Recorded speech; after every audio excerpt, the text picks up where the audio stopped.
Now, before today's episode begins, I'd like to thank our station sponsor, Randall Arts Management. You can visit www.randallam.com.au for more information. You're listening to Footscray Live. Now, welcome everybody, broadcasting live from Footscray City College. You're listening to Footscray Live. My name is Taylor, and with me today, I have my panel of hosts, Carter, Piper, Marley, and Isaac. This is the Footscray High Show, and today we'll be interviewing the future principal of Footscray High, Frank Vetere. Thank you, Frank, for joining us on the show. Thank you, Taylor. Thank you, Isaac, Marley, Piper, and Carter. Well done. Now, before we start talking about the transition to Footscray High School, what is your background in education, and how have you found yourself in charge of the Footscray Learning Precinct? Before we talk about background, I've just noticed the great signage we have behind us, and there's a picture of Frank Ocotzo there. And I'm just thinking, in the future, we could have a green screen and actually do this interview anywhere in the world. That's very true. It'd be really cool. So my background before, so I've been teaching for over, I think it's 23 years. Wow. And I'll go backwards. So prior to Footscray High School, I was at Point Cook P9 College, which was, that school just celebrated 10 years, its 10-year anniversary. So I was the first assistant principal at the school in 2010 and became principal there in 2005. So it was a large school out in Point Cook, approximately 1,600 students. Wow. Really great facilities, a really great community, but really different to Footscray. Really different. So obviously Footscray is much more established as a community, and absolutely love the vibrancy and diversity in Footscray. Prior to Point Cook, I did a number of jobs, leadership jobs in secondary schools, but I wanted to share a little bit of a story about when I first started teaching. I think one of the things I always look for in a teacher or someone that I want to work with, and I say this story to new beginning teachers about being agile and being ready to do different things. So I graduated at a time where, unlike now where schools are opening, schools were closing down. So it was really, really hard to get a job as a teacher. It was around 1997. So, and I was trained in legal studies, politics and humanities, and graduated, was really excited about working and couldn't find a job for quite some time. My sister happened to be a primary school Italian teacher out in Deer Park Primary School, no longer exists. Yep. And she got married, and the principal at the time said, "Oh, what am I going to do now? You know, we don't have an Italian teacher." And he said, "Don't you have a brother that's a teacher?" And she said, "Yes." "Well, bring him along." And I said, "Well, but I'm not I speak Italian, but I'm not an Italian teacher." He said, "You'll do." Okay. So that was my first real introduction to teaching. So had never worked with the primary school students and never worked with preps, but absolutely loved it. It was a small community. It was a small school community, so it was all hands in. You know, so we did everything. And what that taught me from a really, really early stage in my career is that if you work really hard and you really want to do something, and you invest in the time, you can do anything. So being agile and being flexible is really important. And that was the start of my leadership journey, that real stretch and challenge. And it's now brought me to a dream job as the principal of Footscray High School. So what you said that you used to work in primary schools. Now that you're working in a secondary school with Footscray, what are the differences and similarities between primary and secondary schools, and what have you enjoyed and maybe not enjoyed in the differences and similarities between the two? I've worked in a secondary school before. I've worked in two straight secondary schools before, and then moved obviously to Point Cook Prep to Year 9 College. I suppose the real genuine or main difference is the ability to really have high-level conversations with students. That not that you can't have them with primary school students, but they're at a different stage of their ability to communicate, their ability to have some ideas. So I was very much looking forward to coming to Footscray, which had a really, really strong reputation of student leadership, student voice. This is a perfect example of it. The questions that you're asking me, that you're listening with intent, which is really good. But, you know, the true answer to your question is that I think it's really important for a principal or a teacher or any leader to develop relationships and to come across as being friendly and open to discussion. And regardless of whether you're working with a 5-year-old prep or a 17, 18-year-old year 12, what they want from their principal is a person that cares, a person that invests in their education. And I think that's what's similar between schools. But I definitely love the vibrancy. I definitely love the seeing students connect and interact with teachers. I see teacher-student relationships being very much focused on individuals and growth. It's really, really warming to see how teachers are so invested. And you know, today is a day where the BCE results have come in. And I absolutely am so overjoyed by looking at teachers receive those results. There's a real investment in themselves around wanting their students to do really well, and it's really warming. It's a really beautiful thing, and that's something that I felt almost instantly here at Footscray and at Gilmore College for Girls. With next year with the mobile phone policy and stuff, you're talking about the connection between students and teachers. What are your opinion on punishments and stuff and detentions and all sorts of those things? And will you make any changes to the current system, or will you... Regarding mobile phone policy? Yeah. Can we start with that one? Yeah, we can start with that one. Look, I've got to be really mindful that we work as part of a greater network and a greater network of schools and a greater system, and that decisions are made, you know, and that my job as a principal is to ensure that those decisions are implemented in the school. I totally understand the reasoning behind the new mobile phone policy in schools, and it was very much around distractions, around keeping focused. But I also understand the power of the mobile phone and learning technologies in the classroom. So from my point of view, we have to be really practical and pragmatic around its implementation, and that we support the policy to ensure safety of students, to ensure that we're focused on learning. But the policy also has an opportunity in there that if you need to use mobile phone technology for learning, that we have a system in place for it as well. I should say up front that, I can't live without my mobile phone. I use, it's actually for those, it's on radio, but it's right here in front of me. I do so much. I check emails, communicate with people, organise things, and I also have 2 daughters, who are your age, and I know how important mobile phones are to them for their life, and for their social networks. And I think my daughters would rather give me their left hand than give me their mobile phone. But I'll tell you a concern that I have. And it's something that I think we really need to address, and that we all just need to be really mindful of, and the community needs to be mindful of. What I don't want is a school day where mobile phones are in lockers, and they will be, and then come 3:10 at the end of the day, there's a mass exodus running out of the school, and the first thing that we all do is become get connected with our phones, check our whatever apps. What are the main apps now? Snapchat, that sort of stuff. Yeah. What's this TikTok? I hear about TikTok. Compass? Like TikTok. Oh, it's What is that? Oh, do you remember like Video Star? No, I don't. But anyway. You just film videos. It's like mine. Yeah. But the point I'm making, I'm really concerned that at the end of the day, everyone's going to leave school, take their phones out, check, and I'm worried about, being distracted and not seeing each other, not seeing other members of the community, cars.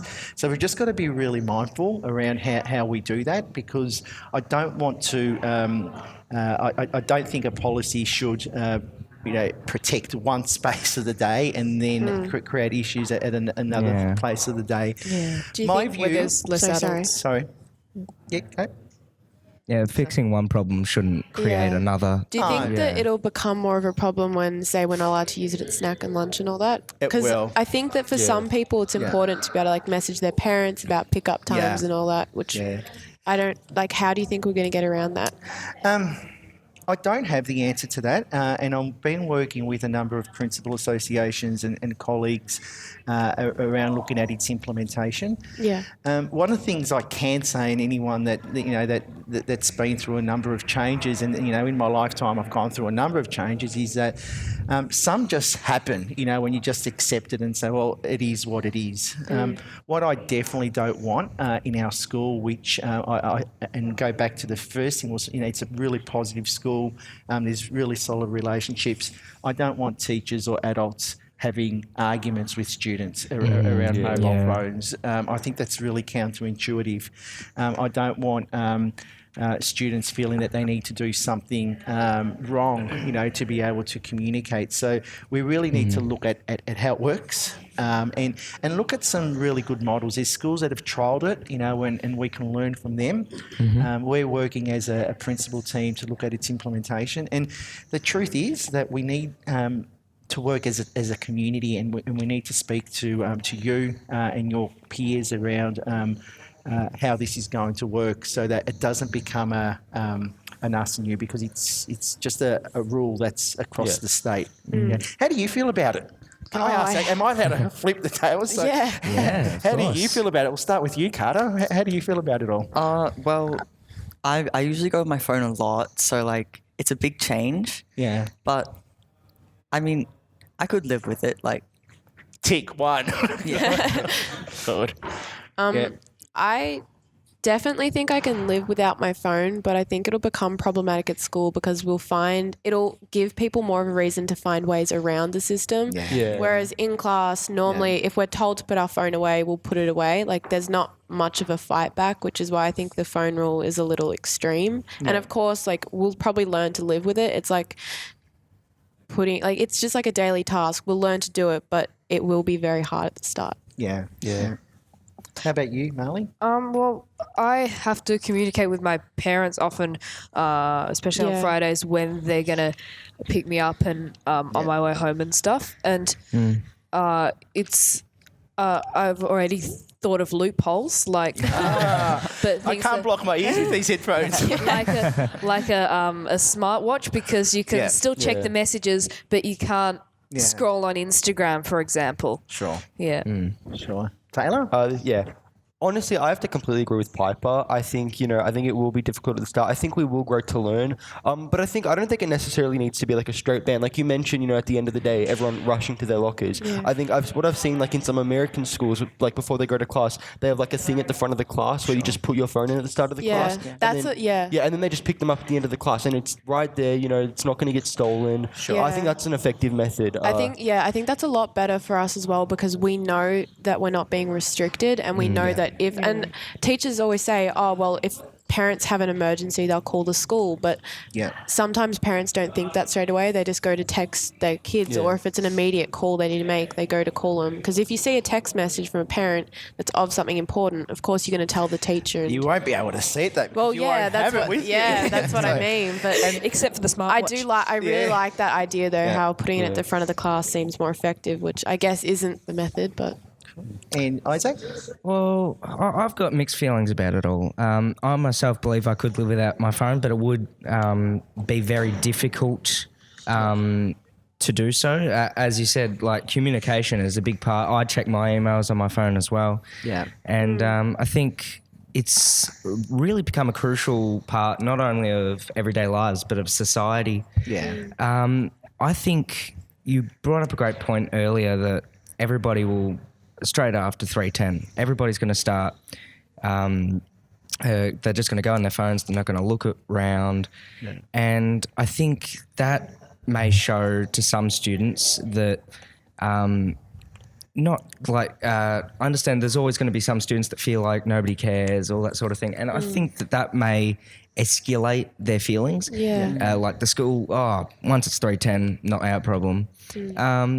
But it really does depend on which way you look at it in the end. I feel myself would be, because Piper mentioned and Marley, there's going to be people coming up with loopholes, whether they email, Discord, on online things on the computer. Yeah. And also just another thing, even taking photos of the board is something that is a crucial part of learning, because and then when you get home, you write it all down in your book, because sometimes teachers go through things fast, so you take a photo of it. But if we don't have our phones on us, it's going to be a lot harder to keep up with that sort of stuff. And there's a lot of classes, I say, for example, media classes, you'll use your phone in class to record films. Yeah. Just to allay your fears around that, and I think I mentioned earlier on, there is absolute legitimacy around using phones if they're purposeful in teaching and learning. And I think Footscray High School is beautifully positioned. You know, when we look down the track, and we've got 2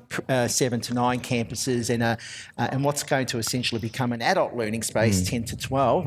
You know, it might change somewhat, but you know.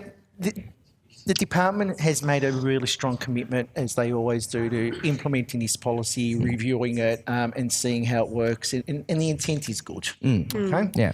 Well, I do believe the intent is good, but as you did ask for our personal opinion, I believe that even if it was considered on in later years, that it may even be a better idea to restrict phone policies. So, for example, there are apps that you can get on phones that will restrict what apps you can actually use. And for example, if somebody forgot to bring their calculator to class, phone, done. Maybe camera for photos. And there's a lot of apps out there that won't let you use social media, and you can choose which apps you restrict. I guess the school can't really. That would be the only issue. There's something I'm really passionate about, and always have been, which I think is a greater issue than banning or not banning a phone, and that is our need to, as a society, focus on responsible use of technology and safety using technology. And we can't ever forget that or give up on that. So, you know, making sure that as a school we know, you know, because we've... I'm making an assumption at some point or another you've felt a little bit uncomfortable or seen things, you know, online. And it's around how we navigate through that and support one another and ourselves, and as a community, to actually use mobile technology responsibly. And I think that, you know, if someone was to say, well, what's your role? Our role is not to punish. Our role is to educate. You know? And that's ultimately, if you leave school and say, well, at our school, we focus very much on learning around safety and, you know, and effective use.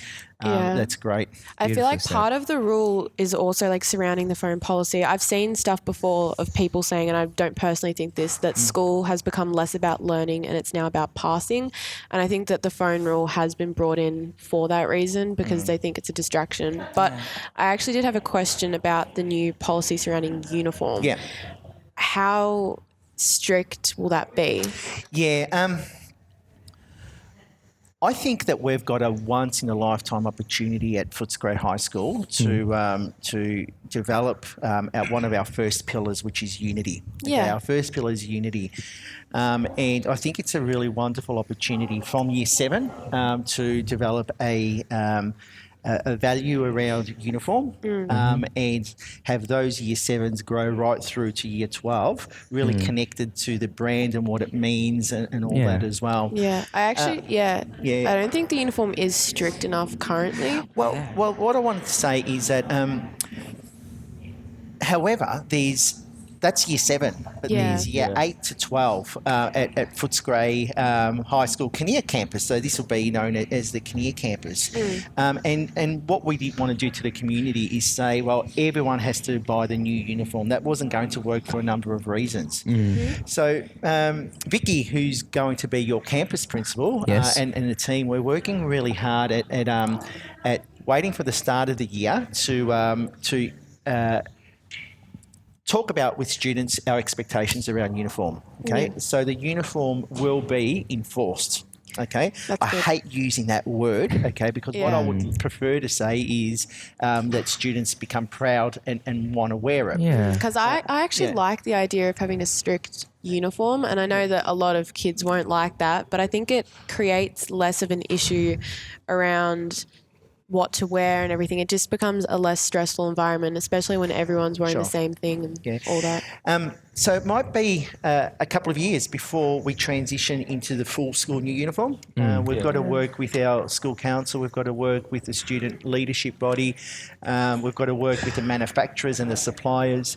But one of the things that was really important to me and to the team that helped design the new uniform is that it's a wardrobe. Okay, so there's a core uniform that's expected by everyone, and then there's a wardrobe where people can be individual and people can choose what they want to wear. I'm not sure if you've had a chance to see the new uniform. There's like puffer. Yeah, we've seen Yeah, we've seen photos. Cardigans. It's, pretty cool. I think that's really important because a lot of I know one of the main reasons why some people in my year level may not wear uniform is because they feel the need that being part of the uniform, sure, we're all united, but some people feel like they're being oppressed. Yeah. And it's good. And the reason why they'll feel that they need to wear out of uniform is so they've got their own individuality. Yeah. And I suppose what you're saying there, that really rectifies that issue and is Not very good.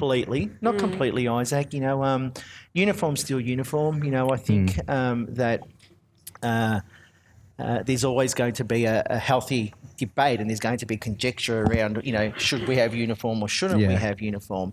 But I think Piper, you raised the point around not having to think. I think it was it was someone famous. Founder of Apple, Steve Jobs. Steve Jobs used to wear the same thing all the time, and I think I read in one of his in an article once that he used to wear the same thing because he didn't want to have to think about what he had to wear. The richest man in the world has the same thing every day. Because he didn't want to have to think about it, and it just took away too much of his thinking space to think about it. So that's a bit extreme, but I think that a uniform above making it compulsory, it's around health and safety. It's around comfort. It's around and this is an issue I have. When around wearing sneakers, runners every day. There's real potential health issues with wearing. That's why there's a real science around wearing black leather shoes. But you're right. Teenagers. The beauty about being a teenager is that you really start expressing yourself and you start having an identity. And we need to provide opportunities for you to show that. Yeah. To do that.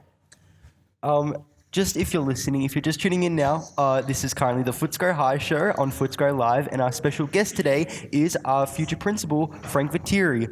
Now, Frank, early on the show we were discussing the mobile phone policy and how mobile phones could possibly affect just mental health in general. And a question that I had lingering in the back of my mind was, what's your opinion on social media? You mentioned it before, and I'm really curious because I think that's something when we're on our phones, that's a lot of what we do. My opinion is that, like many things, social media is inevitable. Yeah. Okay. I think that, my response is going to be somewhat scattered. I'm concerned that we've become slaves to social media. Okay, I'm concerned that when one particular thing dominates a major part of our life, I think that's something we should question and we should be concerned about. I think that social media, and I'll start with the opportunities or the negatives. I see social media taking away or detracting from human interaction. And the power of human interaction. You just can't get on emojis and social media or whatever you want to do. I worry that it's taken away from relationships. When around how much time people are able to isolate themselves or feel isolated and not engage in relationships. And I also, going back to the first point, I have a bit of a conspiracy theory that, that they're taking control. Yeah. And that there's so many aspects of social media, so many different organisations, but really it's the same thing,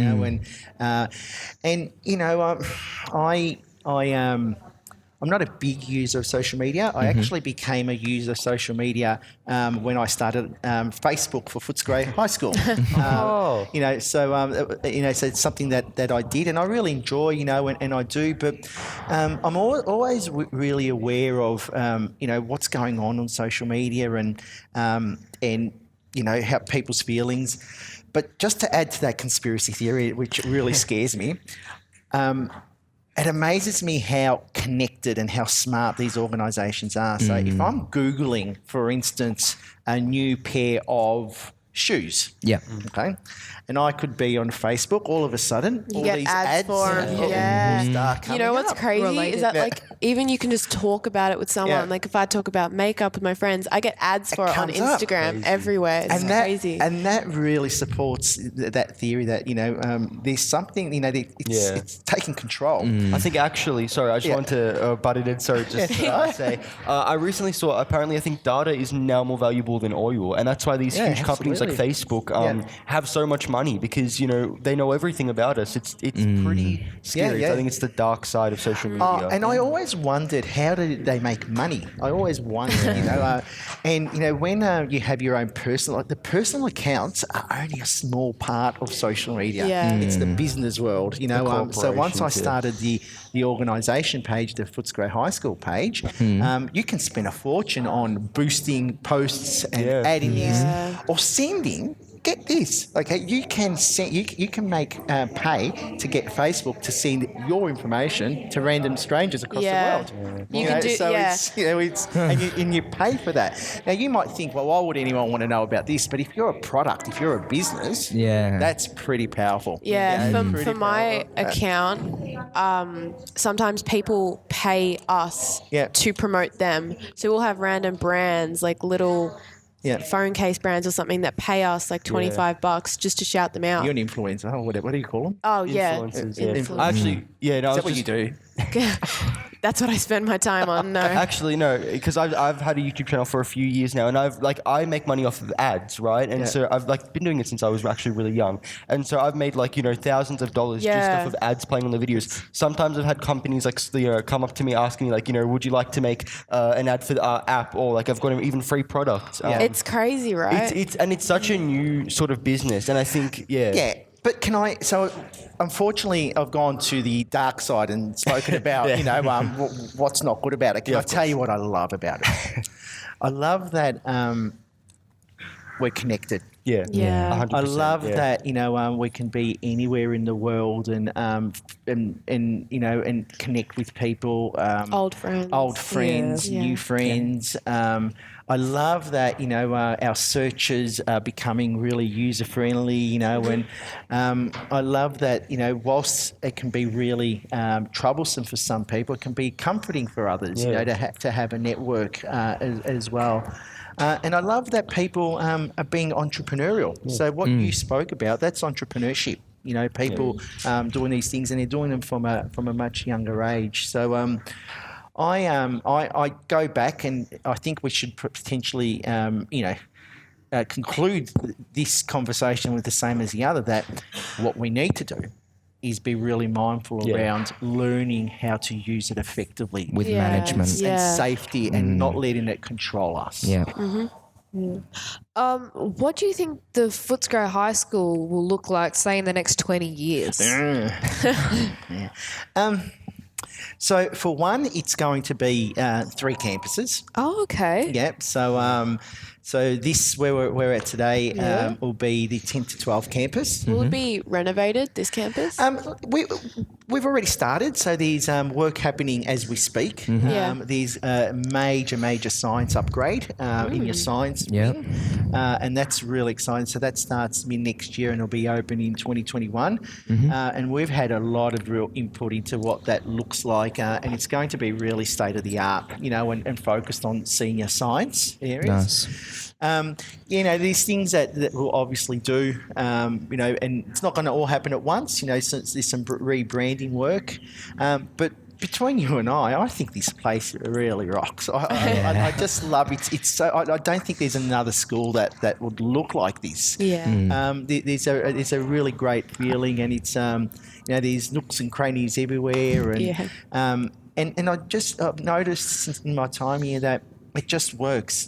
Students are safe, teachers are safe. There's real respect around your movement and your space. One of my favourite things, I think it was the first week I was here. There was a dance-off in the forum. Is it the forum? Oh, yeah. When are you doing that again? That was good. They happen every now and then. Yeah, they do. Yeah, that was really good. So that's this campus. The current Barclay campus, which is Gilmore College for Girls. So I'm not sure if you've driven past and seen the demolition. We're building a Aren't they three-story building a vertical school? Yeah. A three-story building. And Wow. And that's in addition to the DATS centre that's opened this year. And that's going to be our 7 to 9 campus. And then there's another 7 to 9 campus in Pilgrim Street in Seddon. I'm not sure if you know where that is. Yeah. And that's going to be another vertical building. So, unprecedented investment in Footscray.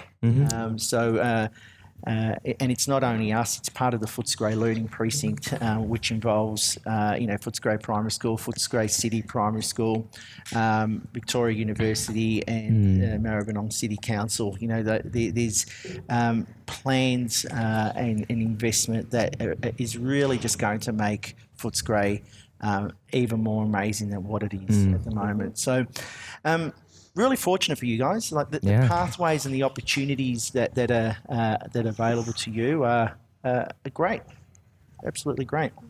So what new learning facilities will all campuses have from next year? What do you mean by so in terms of physical learning spaces? Yeah. So for the start of next year, nothing major. Okay, so the builds are going to be completed in 2021.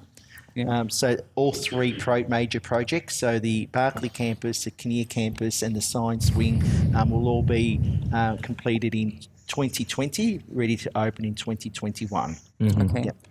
Yeah.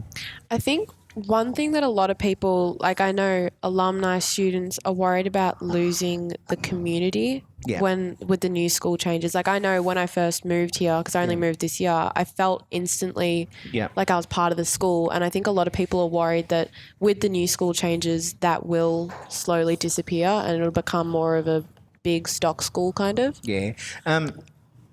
Whilst they may only be words at this stage, I'm totally passionate about that.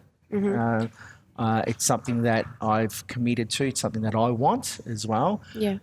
And symbolically through even the name Footscray High School, which we did a fair bit of consultation, we landed at Footscray High School because we wanted that connection of community. Our pillars are very much centred around that as well. Yeah. There's been no, and in particular at this campus,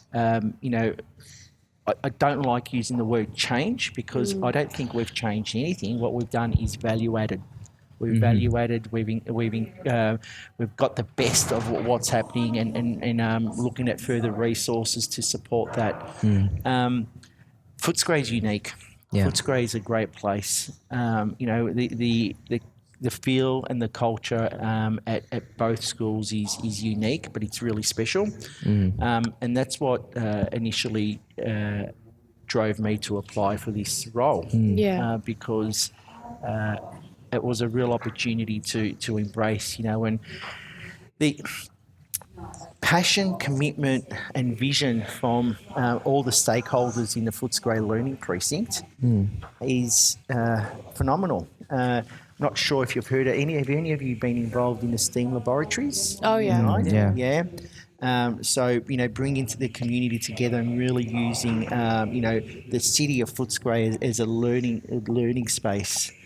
So, will there be change? No. What there'll be is refinement. Refinement and making sure that our focus doesn't shift from what's important. And to me, what's important is that beyond achievement. Achievement's really important, but beyond achievement, that you come to school feeling really happy, really safe, really well connected. And I think that if you've got those positive relationships, you've got a greater chance of achievement. Yeah. So, and I use my own experiences and my own daughters as a reference point. It's not about the new buildings. It's not about the technologies. It's around relationships and around the school knowing who you are to enable you to do this. So, for me, a perfect example. If you love what you're doing, right now in this setup, my responsibility is to enable you to build on it, to build on it. So who knows? You might be on the doing the really commercial radio at some point if that's what you want to do. But it's around creating those pathways. I think that's really well said, Frank, because it really is all about Footscray is about the people, not not everything else as well. Yeah, I mean, honestly, I think Footscray, I think they have such a rich history. I mean, all the way even from like Footscray Tech School, which actually my own mum went to. And I think this actually, back in the day when she went in like the 80s, I think it was also called Footscray High School. Yep. Which is really fun. We've got footy jumpers that we can recycle. Really? We do. Oh, that's going to be fantastic. Would you, do you reckon like Footscray, they have such a rich culture, so would you say that was one of the reasons that sort of inspired you to work here? Yeah, absolutely. Yeah. Absolutely. Frank, how do you think will the new campuses affect the teachers if they're having to travel between the campuses for all their lessons? And also, say if they it's a double period and they have the first lesson here and they have the second lesson there, how are they going to be able to make it to that campus in time if they walk to school and they don't have a car or a bike or something? That is a brilliant question, and we've sorted that. Okay, so one of our roles as school leaders is to create a timetable and teacher allotments, and we allocate time to every teacher's allotment that is travelling to actually have the time to do that as well. But it's also careful management of the timetable and looking when people are slotted onto different areas. But I'll tell you something that I really want to, I won't necessarily be doing the implementation, but I've spoken to someone who's got a beautiful vision, and that is, in the city of Melbourne, major cities, they've got the Melbourne bikes. Yeah, yeah. We want the Footscray bikes. O-bikes. We want the Footscray bikes. Oh, So, are we doing that? well, we're looking into it. We're really That's so looking into cool. it so that teachers can just jump on a bike so cool, and go from campus to campus. That's very clever. Yeah. Yeah. Amazing. Frank, if people listening wanted to watch the developments and the further planning that's going into the new campuses and the new project, where would they be able to find some of this Good information? question. Okay, so what I've been doing in the background is working with a family from here, actually. Can I plug a family? Yeah. Sure. Is that all right? So the Davison family, Emma and Andrew, who run a website company called Rare Plus. So weird. My second name's Davis and my parents are Emma and Andrew. I thought you said Davis for a second. I thought you meant my family. I was like, wait, what? And they've been really supportive, and we've, behind the scenes we've been capturing a really great website, which will be launched. Because this is a current school, we can't launch it side by side because we want to use the same domain name. Is that the correct language? Yeah, it is. So we want to use the same domain name. So this will close and that'll open, and that's going to have live updates. Facebook. Going back to social media, and positive use of social media, and we've had information evenings. There'll be newsletters. We've appointed a publicity person to ensure that the community knows. And we're just really excited about the start of next year and just really settling in and doing things as one school. Now that you mentioned, you're really excited for next year. As a final question to the interview, what would you say is sort of the biggest, the best thing that you're most excited for about, just Footscray High in the next decade? Yeah, I think I said it earlier on. I want students to be part of Footscray. Not only students, adults that work here, so teachers, support staff, parents, to look back and say, that is a great school. Yeah. That is a great place. I've been able to fulfill my dreams. Teachers knew me. The school knew me.